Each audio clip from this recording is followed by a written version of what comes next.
There were once three brothers who were traveling along a lonely, winding road at twilight.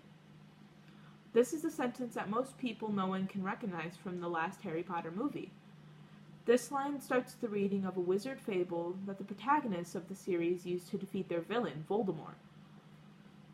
While the use of the fable as a plot device in the Harry Potter series is rather interesting in itself, today we are going to look at the fable as a standalone tale. While it may indeed include witches and wizards and magic, the story and characters aren't far off from the tales that we've grown up with. The tale of the three brothers is a thought-provoking tale about the consequences of greed and shows us that death is a part of being human, and it's not within us to try and stop it. Though the universe that this was written for has magic, the lessons that are learned are still relevant and real. The story goes that the three brothers escape death, and death, as a reward, offers them each a gift of their choosing. The first brother asks for a wand that can be any other. The second, a stone that can awaken the dead. The third, a cloak that will hide him from death.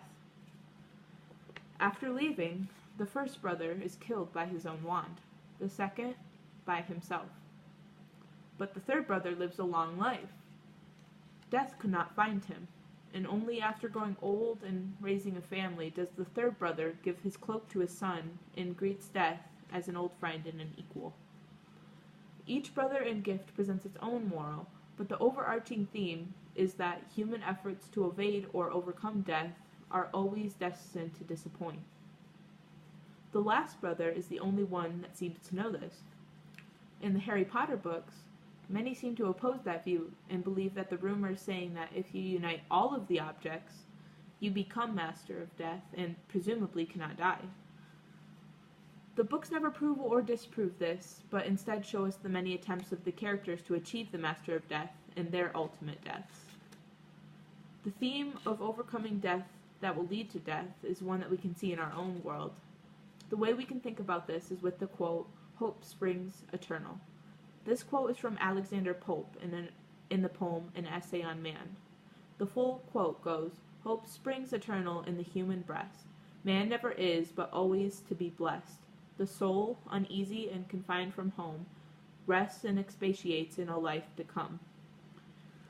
These lines represent how eternal hope can be, and especially in the face of death.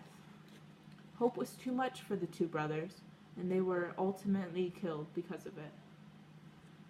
While the overarching theme can be debatable, the many lessons that we can take away from the brothers are less so.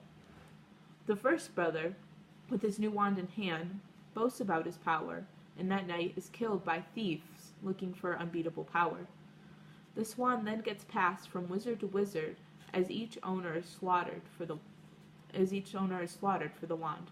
Nevertheless, each new person believes that he will be the new one to master the new wand and be unconquered.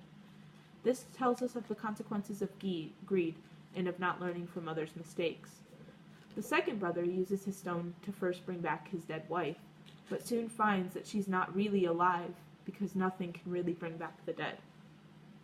He grows sad with seeing her because he cannot truly be with her and takes his own life.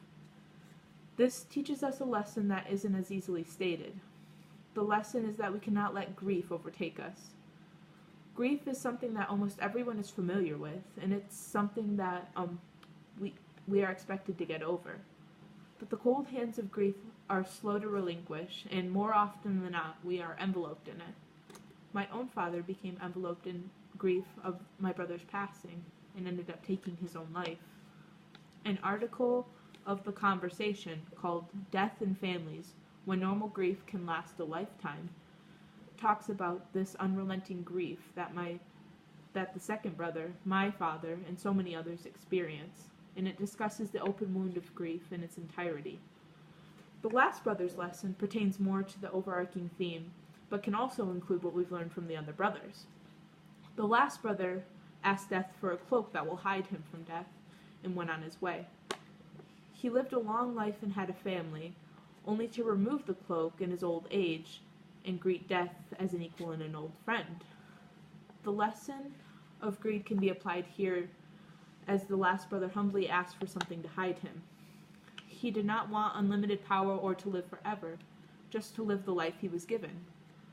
The lesson of grief can also be applied here, but in a slightly different way. The third brother had to accept that he would have to die, and so would his family, but if he let this overtake him, he would surely die faster. In the end, he accepted death and passed on the cloak, and the overarching theme is crucial here, that humans are destined to die, and our efforts to avoid it will fail. The third brother embodies this, and as he does, his ending is the kindest of the three. The tale of the three brothers is a tale that may have many meanings, but the ultimate lesson of death is the most crucial and prominent of the story. In the end, we need to understand that death is just a part of the human condition, and that nothing, not even magic, can change this.